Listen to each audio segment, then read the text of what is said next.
La France a rapatrié aujourd'hui 15 femmes et 32 enfants qui étaient détenus dans les camps de prisonniers djihadistes en Syrie, a annoncé le ministère des Affaires étrangères. L'avion s'est posé ce matin sur le tarmac de l'aéroport de Villacoublay et les 32 enfants ont été remis au service chargé de l'aide à l'enfance et ils feront l'objet d'un suivi médico-social. Les adultes ont-elles été remises aux autorités judiciaires compétentes. C'est la 3e opération de rapatriement de grande ampleur. Elle est intervenue après la condamnation de la France par le Comité contre la torture des Nations Unies qui avait adopté le 16 janvier un texte dénonçant la politique française de rapatriement au compte-gouttes. Ce comité considère que la tiédeur des autorités françaises à rapatrier ses ressortissants constitue une violation des articles 2 et 16 de la Convention contre la torture et les traitements inhumains ou dégradants. L'État demeure toujours dans l'obligation de les protéger contre des violations graves des droits de l'homme en prenant toutes les mesures nécessaires et possibles. Ces Françaises s'étaient rendues volontairement dans les territoires contrôlés par les groupes djihadistes en zone irako-syrienne.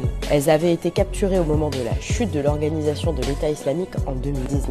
Leurs enfants sont pour nombre d'entre eux nés dans les camps. Comme pour les femmes rapatriées en octobre dernier, ces Françaises devraient être rapidement mises en examen et placées en détention provisoire pour association de malfaiteurs terroristes et criminels. Elles risquent la prison à perpétuité. Les enfants sont eux pris en charge par l'aide sociale à l'enfance dès leur arrivée sur le sol français et de nombreux spécialistes sont mobilisés pour les encadrer. Nour, éducatrice spécialisée, s'est confiée au magazine Marianne en octobre dernier sur ce qu'elle avait pu entendre de la part de ses enfants. Ma maman m'a dit que je n'avais pas le droit d'écouter de la musique. Mon papa me dit qu'on n'est pas comme vous, vous êtes des mécréants. Mon papa m'a dit qu'en France, on ne peut pas être musulman. Les Français ne respectent pas notre religion. Ma maman m'a dit que je ne devais pas parler avec les garçons. Environ 300 mineurs français ayant séjourné dans des zones d'opération de groupes terroristes sont déjà rentrés en France, dont 77 par rapatriement. En décembre, un collectif de familles de ressortissantes françaises détenues avait indiqué que 150 enfants restaient encore parqués dans les camps de prisonniers syriens.